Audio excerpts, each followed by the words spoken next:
Here I have SOYO B650 ITX motherboard on AM5 socket for AMD Ryzen CPUs.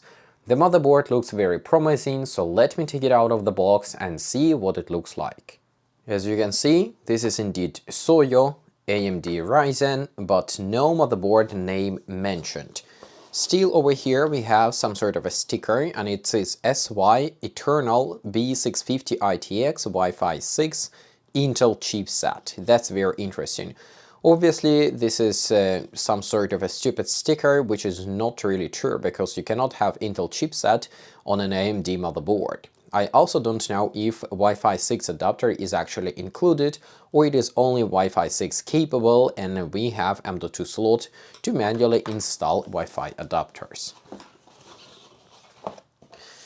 Here we have this sort of warranty card, which is pretty much useless outside of China, but at least they provide some sort of information and it feels a bit more of a serious brand compared to Clisre, Tinsha, Machinist and similar.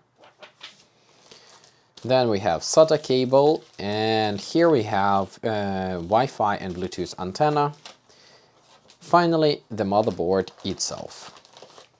It looks like the motherboard was already opened before. I assume seller opened it for testing before shipping to me, which is both good and bad.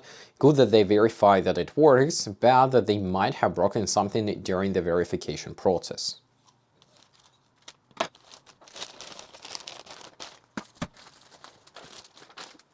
Now let's talk about the motherboard. As you can see, it is a very well-packed mini ITX AM5 motherboard. We also have heatsink for the M.2 slot.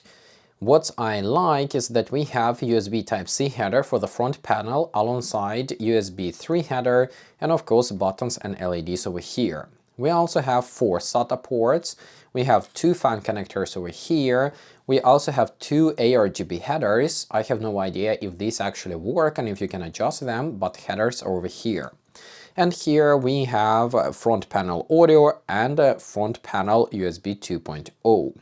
Naturally, we have 2 slots for DDR5 because AM5 socket supports only DDR5.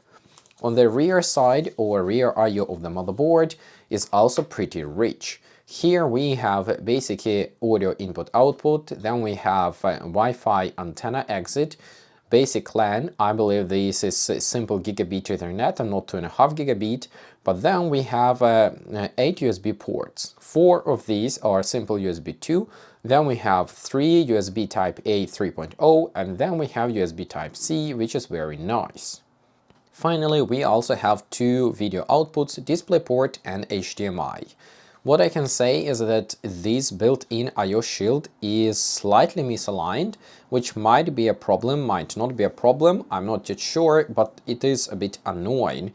And as you can see, these Wi-Fi antenna exits, they are just moving inside there, so I'm not sure why it is so. Maybe it is not tightened properly, but it is wobbling a little bit here.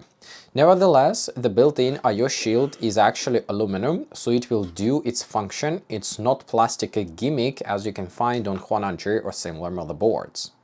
In addition to all of that, on the back side of the motherboard we also have an extra M.2 slot. So in total on this mini ITX motherboard we have 2 M.2 slots, one on the back side and one over here with the heatsink at the front side.